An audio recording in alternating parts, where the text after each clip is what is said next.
42장 1절부터 6절까지 짧기 때문에 같이 읽겠습니다.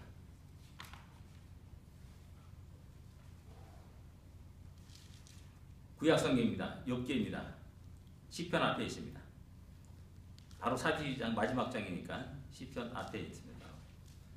42장 1절부터 6절까지 같이 읽겠습니다. 욥이 여호와께 대답하여 이르되 주께서는 못하실 일이 없사오며 무슨 계획이든지 못 이루실 것이 없는 줄 아오니 무지한 말로 이치를 가리는 자가 누구니이까. 나는 깨닫지 못한 일을 말하였고 스스로 알 수도 없고 헤아리기도 어려운 일을 말하였나이다. 내가 말하겠사오니 주는 들으시고 내가 주께 묻겠사오니 주여 내게 알게 하옵소서. 내가 주께 대하여 귀로 듣기만 하였사오나 이제는 눈으로 주를 배움나이다. 그러므로 내가 스스로 거두어 드리고 티끌과 제 가운데에서 회개하나이다. 아멘.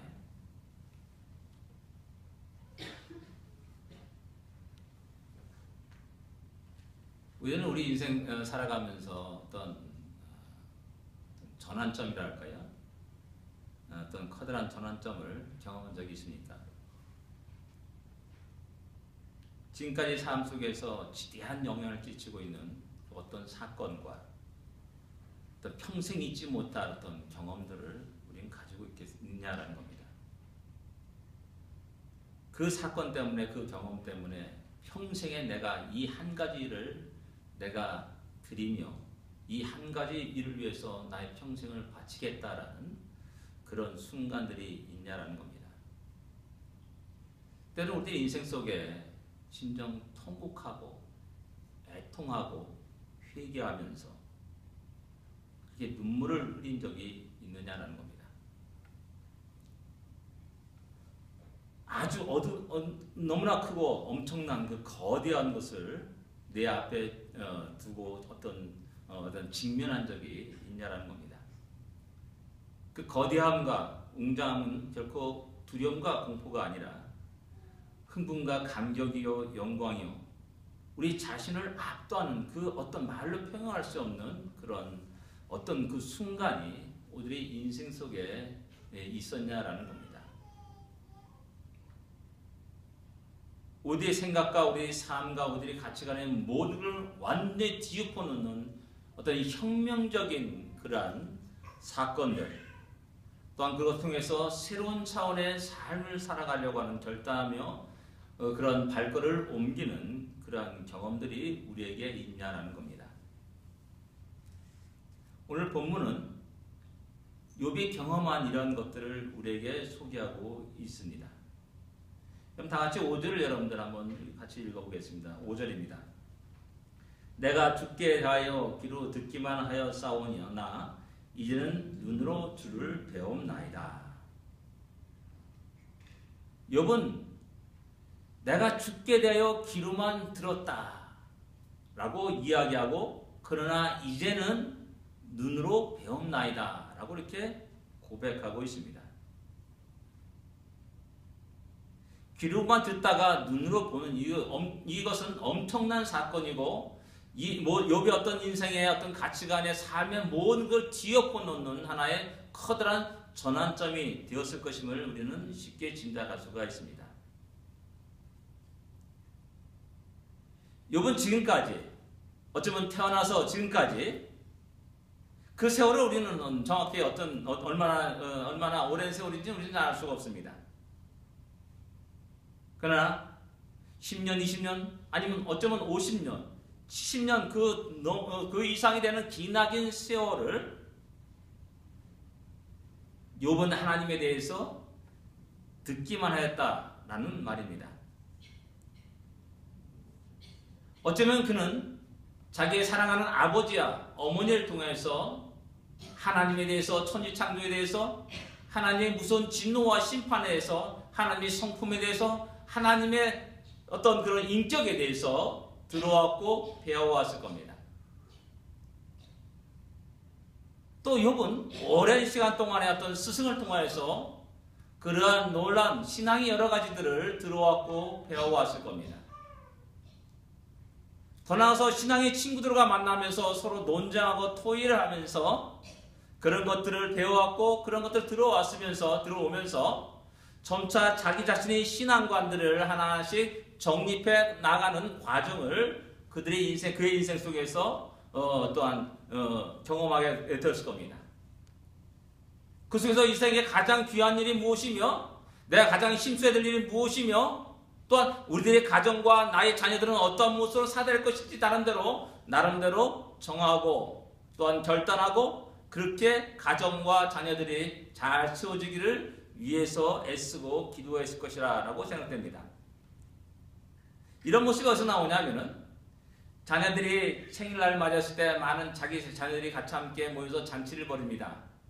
잔치가 끝나게 되면은 요 반드시 그들을 위해서 그 명수대로 번제를 드렸다라고 욥기 1장은 이야기하고 있습니다. 나름대로 이들이 혹시 하나님께 죄를 지은 것이 아닌가, 하나님 욕되게 한 것은 아닌가라는 그 두려움이 욥에게 있었다라는 사실입니다. 그래서 그들을 위해서 하나하나 번제를 드려갔습니다.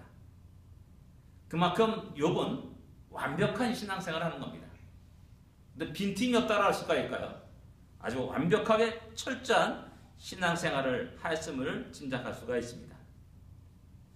그렇기 때문에 어쩌면 그의 삶은 형통한 길을 걸어가는 것 같습니다. 또 복을 많이 받아가지고 큰 부자로서 살아갔습니다. 그리고 또 나중에 욥은 스스로 말하기를 내가 고아와 가부들을 돌보았다. 곧 불쌍한 사람들을 도와주면서 살아온 인생임을 이야기하고 있고 그들이 인생에 대해서 질문하실 때 그들에게 자세히 또한 어떤 카운셀링 하면서 그들에게 여러 가지 길들을 지시했던 그런 일들을 욥은 스스로 이야기하고 있음을 보게 됩니다. 그는 지금까지 들은 바대로 나름대로 철저한 신앙생활을 했음을 짐작할 수가 있는 겁니다.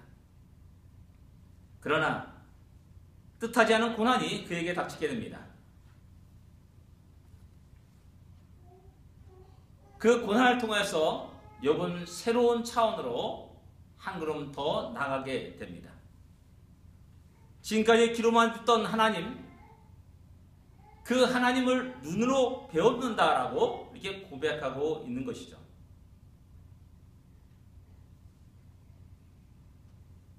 우리의 신앙생활은 대부분 사람들이 들은 풍월로 신앙생활할 때가 많이 있습니다. 예, 좋습니다. 잘못된 게 아닙니다. 그러나 어느 순간에 내가 그 하나님을 대면하고 하나님과 함께 씨름하며 또한 그 하나님께서 내게 요구하신 그 무엇이 있다는 사실을 직면할 때가 있다는 사실입니다. 욥은 이 고난을 통해서 이제 부모로부터 배운 것이 아니라 스스로부터 배운 것이 아니라 친구들과의 논쟁을 통해서 깨달은 것이 아닌 직접 그 하나님을 대면하고 만나는 경험을 하고 있다는 사실입니다. 이런 모습은, 이런 신앙의 모습은 우리의 신앙생활에 굉장히 중요합니다. 저는 참 이렇게 신앙생활하고 또한 신앙생활 첫 할 때부터 제가 담당했던 부서가 늘 주일학교였습니다. 신학교 가기 전까지 계속 그 일을 감당했던 겁니다. 그래서 제 마음속에 늘 언제나 캐시마크를 붙였던 것이 있었습니다. 주일학교 애들이 많아요. 그 당시 중고등학교도 학생분들이 많이 있습니다. 근데 어김없이 그들이 대학교를 탁 들어가는 순간에 전부 다 학교를, 교회를 떠나는 그런 현상들을 공통적으로 보게 되었다는 사실입니다. 그 가운데 내가 가르쳤던 학생들도 있었음을 부인할 수 없습니다. 왜 그럴까? 왜 그럴까? 상당히 그 문제에 대해서 캐시마크를 붙이게 된 겁니다. 그래서 제가 깨달은 것이 뭐냐, 알게 된 게 뭐냐면, 대한민국 대부분의 성도들은 다 들은 풍월로 신앙생활한다 라는 겁니다. 들은 풍월로 들었는데 나름대로 많은 것을 알고 있다고 생각하는 겁니다. 다 알고 있다고 생각하는 겁니다. 근데 알고 보니까 아는 게 없는 겁니다. 성경을 읽지 않습니다. 성경 속에 있는 하나님의 뜻과 계획들, 그 오묘하신 지혜와 명철들을 알지 못하게 됩니다. 그리고 자기는 안다고 생각합니다. 그러니까 세상에 탁 나갔을 때 여지없이 그들의 신앙은 무너지게 됩니다. 세상으로 발걸음을 옮기게 됩니다. 세상이 더 재밌는 것 같고, 세상이 더 달콤한 것 같고, 세상에 나의 모든 욕구들을, 야망들을 다 충족시킬 수 있는 그러한 착각 속에 빠져들기도 합니다.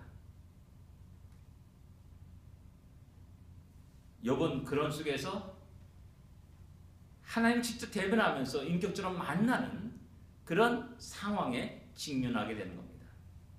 그래서 내가 지금까지 듣기만 하였다. 그러나 이제는 주를 배웠나이다. 라고 이렇게 고백하고 있는 겁니다.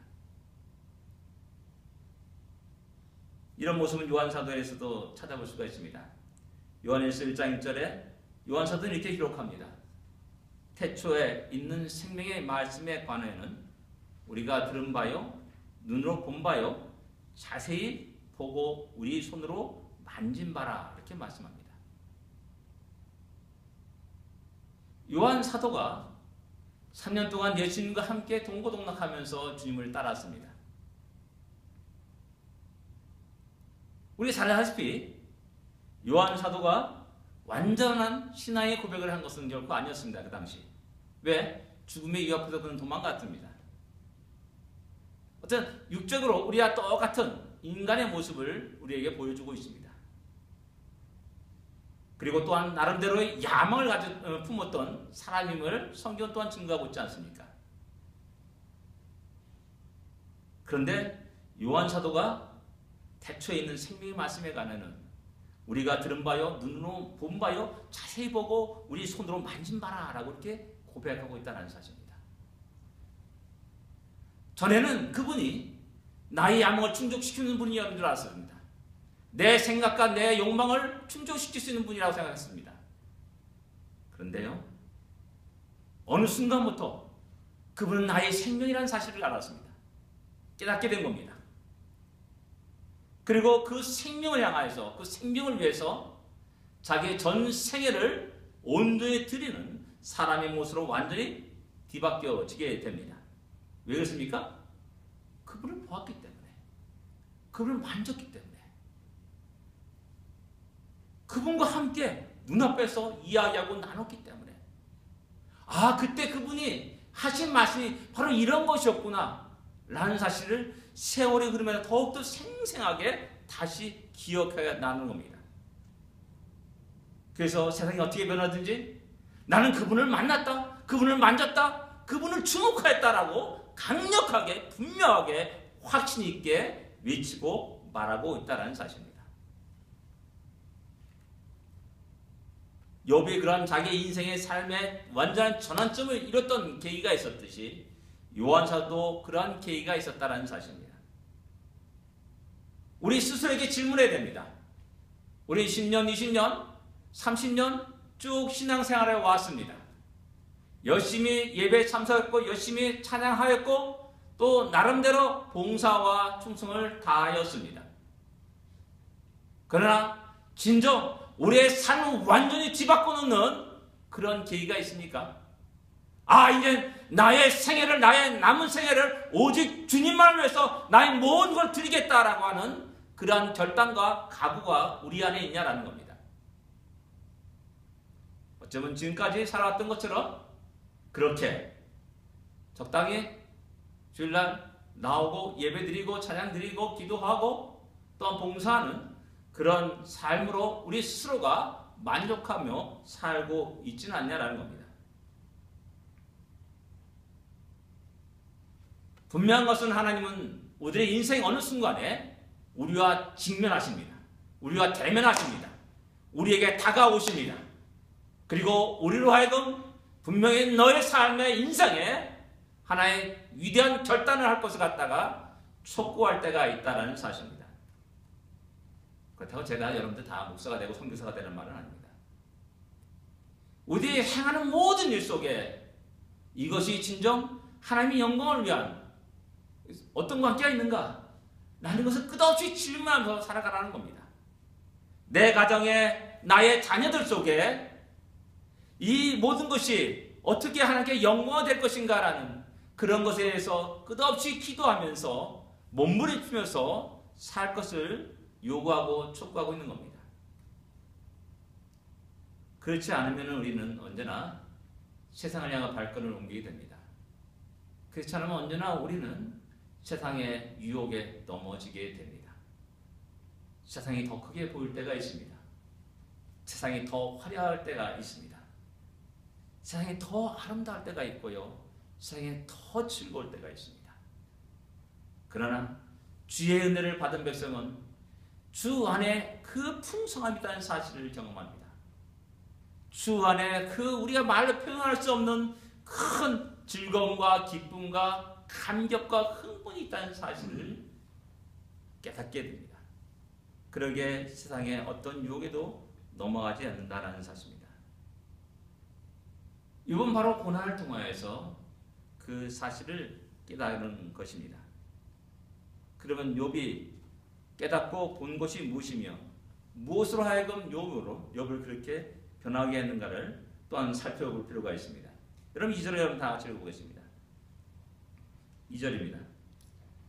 주께서는 못하실 일이 없사오며 무슨 계획이든지 뭔 일을 실 것이 없는 줄 아오니. 이 말이 무슨 말입니까? 욥 자신이 전능하신 하나님을 대면한 겁니다.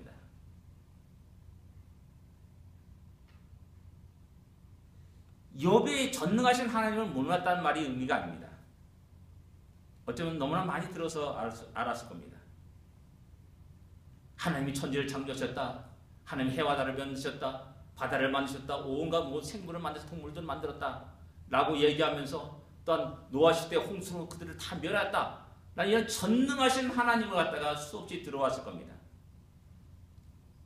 그런데요, 이 고난의 순간 속에서 그는 그 전능하신 하나님을 대면한 겁니다. 몸소 느끼는 겁니다. 그분과 대화를 나누는 겁니다. 그 전능자, 생사화복을 중화하신 그 하나님을 대면하는 겁니다. 전능하신 하나님에게 못하실 일이 없습니다. 당신의 뜻과 계획과 의지 모든 것들이 주의 뜻 안에서 이루어져 감을 욥이 드디어 보게 되는 겁니다. 이것은 욥 개인에게도 똑같이 적용되는 말입니다. 욥은 욥기를 통해서 나의 재난이, 나의 이런 고난이, 나의 이런 환난이 왜 일어났는지 알 수가 없었습니다. 그 답답함을 토로합니다. 분명한 사실은 하나님이 내 곁에 계시는데 만날 수 없다라는 그런 답답함도 욥은 내뱉고 있음을 알 수가 있습니다. 그런데 욥은 말하는 겁니다. 주님의 계획은 못 잊을 것이 없습니다. 라고 고백하면서 비록 100% 내가 다 이해할 수 없고 알 수 없지만 그러나 분명한 사실은 하나님이 당신이 사랑하는 백성 나 욥을 통하여서 이루고자 하는 하나님의 뜻이 있다는 사실 그리고 그 뜻이 이루어져가는 그런 것들을 보고 고백하고 있는 겁니다. 우리는 살아가면서 이 땅에 살아가고 있기 때문에 우리 인간의 한계 속에 살아가기 때문에 하나님이 전능하심을 깜빡깜빡 잊을 때가 많이 있습니다. 내가 할 수 없기 때문에 저 똑똑한 사람이 할 수 없기 때문에 박사가 할 수 없기 때문에 전능하신 어떤 대통령들이 할 수 없기 때문에 어떤 정치가도 할 수 없기 때문에 하나님도 할 수 없다라는 이런 생각 속에 어느 순간 확 빠져버리는 겁니다. 지금 우리 사회에서 나타나는 많은 현상들 그러면서 이건 누구도 못 고칠 수 없어. 라고 우리 스스로 이야기하고 말하지 않습니까? 믿음의 조상 아브라함도 똑같이 하나님이 전능하심을 의심할 때가 있었음을 성경은 우리에게 이야기합니다. 아브라함 99세가 되었을 때 하나님이 아브라함에게 나타나서 말씀합니다. 내년 이맘때 내가 반드시 내게로 돌아오리니 내 아내 사라가 에게 아들이 있으리라. 이렇게 말을 합니다. 이 말을 듣고 사라가 속으로 웃으면서 말합니다. 내가 노쇠하였고 내 주인도 늙었으니 내게 무슨 즐거움이 있으리요. 이렇게 말합니다. 똑같이 아브라함도 같은 마음과 생각을 표현하게 됩니다. 그때 하나님 말합니다. 여호와께 능치 못한 일이 있겠느냐. 기한이 이른 때면 내가 내게로 돌아오니 사라에게 아들이 있으리라고 분명하게 단호하게 이야기하고 말씀합니다. 모세에게도 역시 마찬가지로 전능하신 하나님을 깜빡깜빡 잊어버릴 때가 있었음을 성경은 우리에게 증거합니다.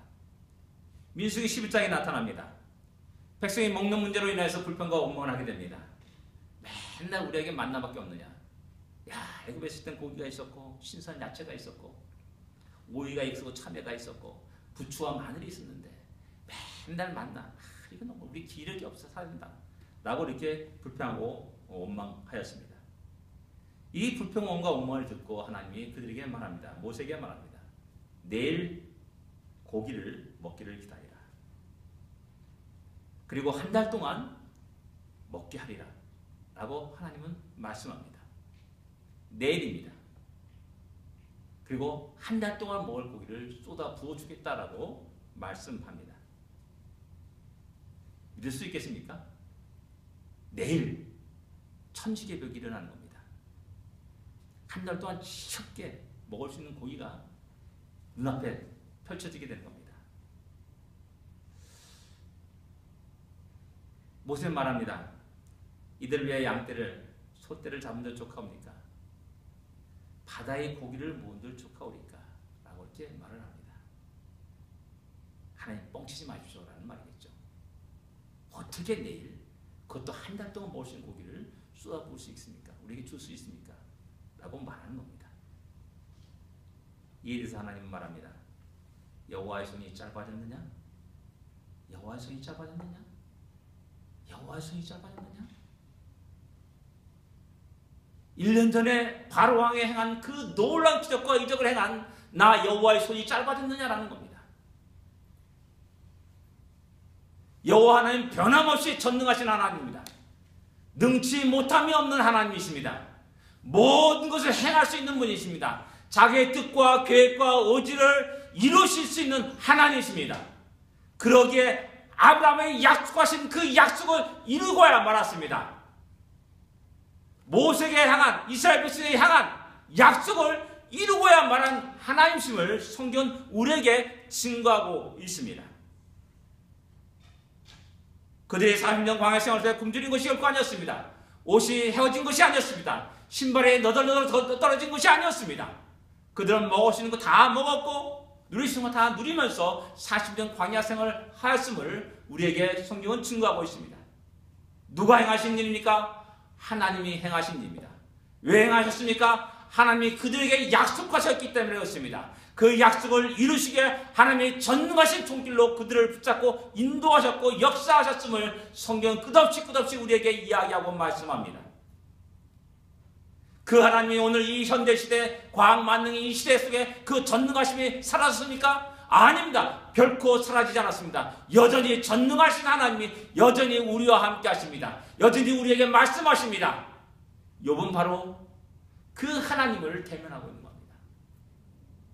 가장 두려울 때, 가장 연약할 때 그 전능하신 하나님을 대면한 겁니다.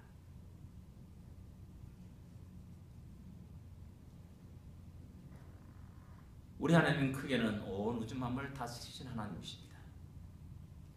세상의 역사를 이끌어 가시는 하나님이십니다.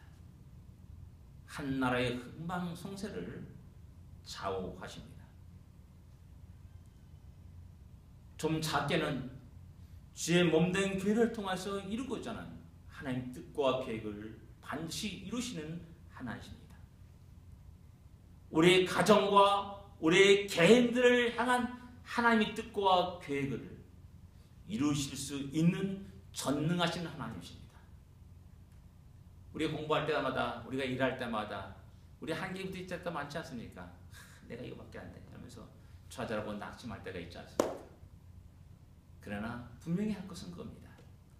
하나님이 우리를 향한 뜻과 계획이 있다는 것, 그리고 하나님이 전능하심에 의해서 그 뜻이 이루어져 간다는 사실, 그 사실은 조금도 의심해서는 안 될 것입니다. 하나못때 하나님께서, 주님께서 말합니다. 야, 참새 한 마리가 하나 손에 털리는 것이 아니냐. 그 참새 한 마리도 하나님 뜻 안에서 있음을 이야기하고 있지 않습니까? 하나님은 당신의 목적과 뜻을 위해, 당신의 영광을 위해서, 당신이 사랑하는 백성을 통하여서 일하십니다. 당신이 사랑하는 백성을 통하여서 그 일들을 이뤄 가십니다. 우리 인생 가운데 이런 전능하신 하나님을 만나고 경험하는 것은 너무나 소중한 일입니다. 그 전능하신 하나님을 대면했을 때 내 작은 능력을 내려놓습니다. 내 작은 계획과 의지를 내려놓습니다. 그리고 말합니다. 고백합니다.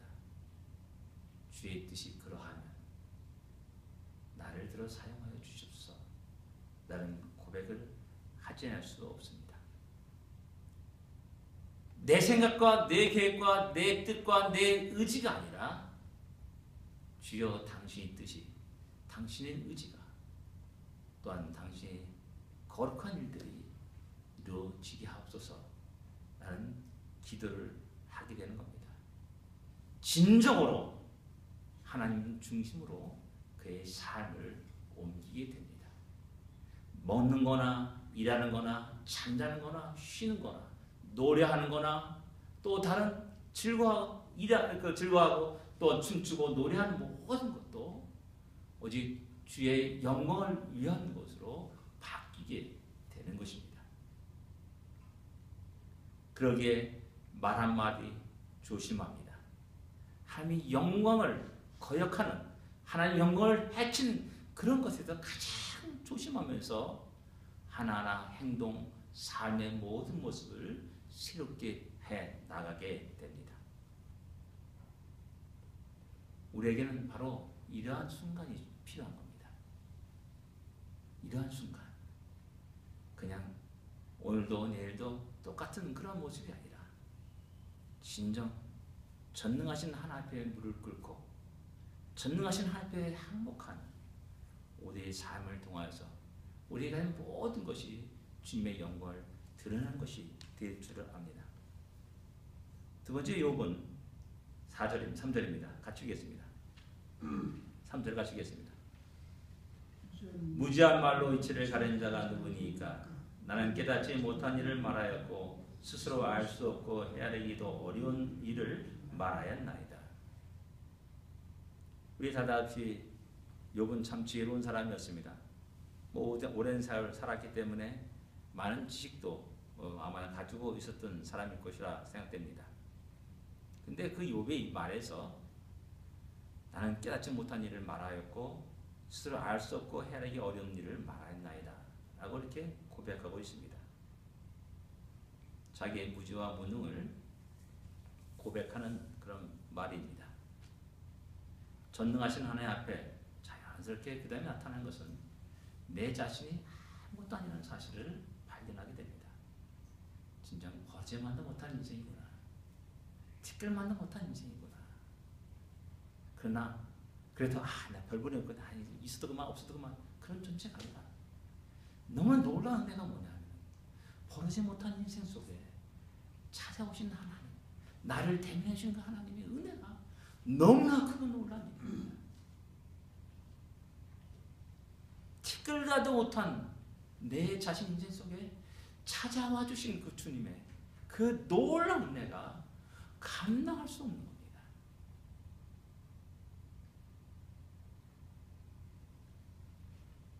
인간은, 성경은 늘 언제나 우리 신앙인들에게 이야기합니다. 교만하지 말라, 교만하지 말라, 교만하지 말라. 교만은 패망이 앞잡이다 라고 말하면서 끝없이 교판을 경계합니다. 우리가 배우면 얼마나 배웠겠습니까? 우리가 알면 얼마나 알겠습니까? 우리가 아는 것을 얼마나 손에 넣고 얼마나 몇 개라고 생각합니까? 안다고 생각해. 전에는 교모할 때는 내가 모든 걸 안다고 생각했는데 어느 순간 내가 아는 것이 아무도 없는 것을 발견하게 됩니다. 내 머리카락 숫자도 모르는 겁니다. 내 인생 내가 얼마 살지도 모르는 겁니다. 저한테 얘기하지 않습니까? 저는 일주일 동안 기억상실에 걸렸던 사람입니다. 지금도 그때 그 상황을 하나도 기억하지 못합니다. 그때 내가 무슨 말하는지 어떻게 했는지 전혀 알지 못하는 사람입니다. 예, 그렇습니다. 내가 대단히 똑똑한 존재인 줄 알았는데 만물의 영장이라고 자랑했는데 내가 못할 것이 없다고 생각했는데 알고 보니까는 내가 할 수 있는 게 아무것도 없다는 사실을 발견하게 되는 겁니다. 내가 알고 있는 게 아무것도 없다는 사실을 깨닫게 되는 겁니다. 그러기에 그 다음부터 겸손히 주의 말씀에 귀를 기는 사람이 됩니다. 겸손히 주의 능력을 구하는 자가 됩니다. 겸손히 주의 지혜를 구하는 자가 됩니다. 겸손히 주의 자비와 공의를 구하는 자가 됩니다. 겸손히 주의 은혜를 구하는 자가 됩니다. 주의 은혜가 아니면 내가 한시도 살아갈 수 없습니다. 주의 자비와 공의가 아니면 내가 한시도 살아갈 수 없습니다. 라고 고백하면서 주여 주의 자비를 내려주옵소서, 주의 공의를 베풀어 주옵소서, 주의 은혜를 베풀어 주옵소서. 오늘도 살아갑니다. 주여 지혜와 명철을 허락하 주옵소서 라는 그런 기도를 하면서 주의 도우심과 인도하심을 구하면서 살아가게 됩니다. 이렇게 말하면 야 크리스천들은 참으로 연약한 존재구나. 이렇게 허약하고 늘 어떻게 나약한 말만 하느냐 라고 세상 사람들은 비난하고 조롱도 합니다. 그러나 그게 아닙니다. 내가 약할 때 가장 강하다는 사실을 사도 바울은 깨달았다라고 이야기합니다. 왜? 나의 연약함 속에 하나님 능력이 함께합니다. 나의 무지함 속에 하나님의 지혜가 함께합니다. 그럴 때 나는 진정으로 강한 자가 되는 것이고 나는 진정으로 세상의 모든 것을 아는 자가 되는 겁니다. 나의 무지함을 발견하는 그 순간에 우리는 진정으로 주께 무릎을 꿇고 기도하게 됩니다. 철저히 나의 작은 순간부터 큰 거의 모든 것에 이르기까지 철저히 주님을 의지하게 되는 겁니다. 그렇지 못하게 되면은 욕과 세침과 논쟁했던 그러한 모습으로 우리 인생을 낭비하고 시간을 낭비합니다. 얼마나 날카롭게 논쟁합니까? 그리고 머리가 피가 나도록 싸우고 또 이야기하고 토론하고 논쟁을 합니다. 그래 그런 모든 논쟁의 종지부를 누가 찍습니까? 하나님이 얘들아 조용히 잠잠히 있어라. 너희들은 아느냐? 너희들이 할 수 있느냐? 라고 질문하는 겁니다.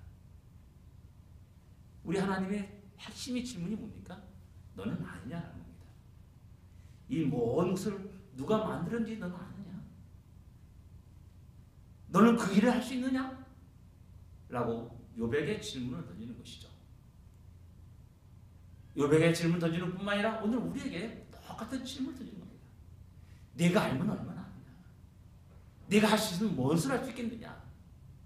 라고 이야기하고 말하는 겁니다. 여러분들 바둑 있지 않습니까? 바둑이 18급짜리가 모여가지고 1000명이 모여가지고 막 이야기 이게 제일 좋은 수다 저게 좋은 수다 막 이럴 때는 어떻게 해야 이거 이기든 저기든 그냥 열심히 1000명이 모여서 막 토론하고 막 밤새도록 이야기합니다. 그 논쟁의 종집을 딱 찍을 수 있는 사람이 누굽니까? 프로구단이 딱 이세들이 나타나가지고 이게 제일 좋은 수요 딱 한 손 넘으면 끝나는 겁니다. 하나님과 우리와의 모습이 그런 겁니다. 우리 인간이 아무리 많이 배우고 똑똑해도 막 토론하고 논쟁하고 밤새도록 어떤 문제를 해결하려고 애를 쓴다 할지라도 모든 주관하시는 하나님 아닙니까?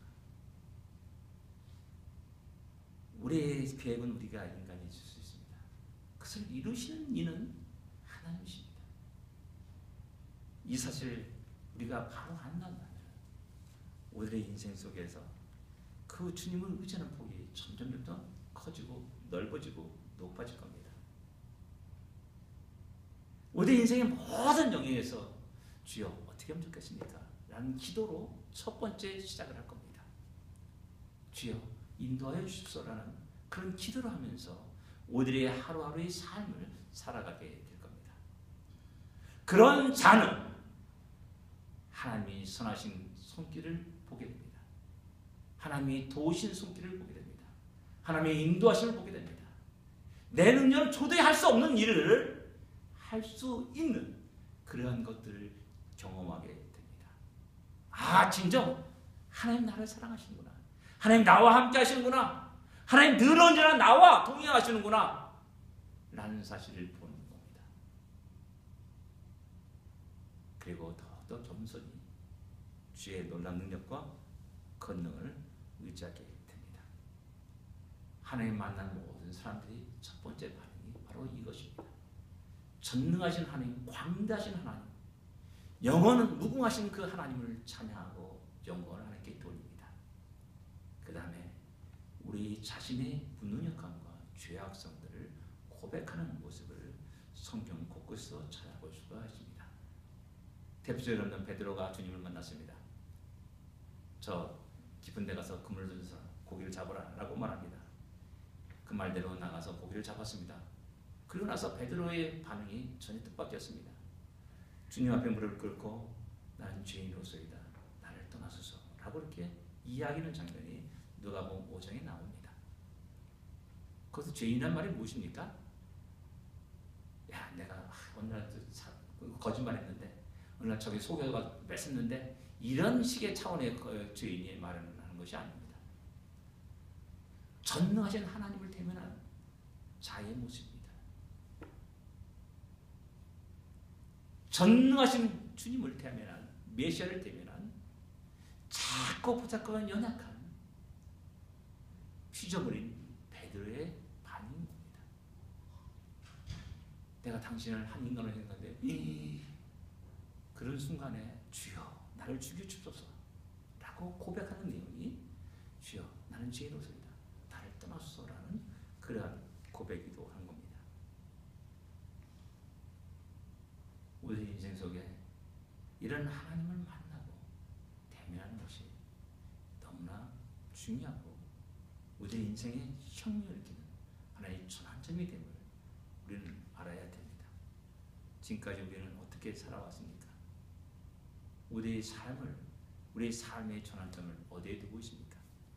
돈을 많이 벌고 학위를 따고 국회의원 당선되고 더 나아가서 일국의 대통령이 되어서 한 나라의 역사를 쥐고 쥐고 흔드는 그런 것이 우리의 인생의 전환점이 되겠습니까? 그것이 아니라 진정 전는 자, 나를 창조하시고 나를 만드시고 나를 사랑하신 그 하나님을 인격적으로 만나서 그분과 함께 대화하며 그분과 함께 동행하면서 우리의 삶을 계획하고 우리의 삶의 계획을 듣고 하는 그런 우리의 인생의 중요한 순간을 맞이해야 되지 않겠습니까? 기도하겠습니다.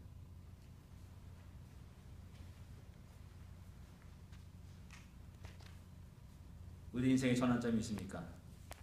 우리의 삶의 변화를 갖고는 그러한 계기가 있고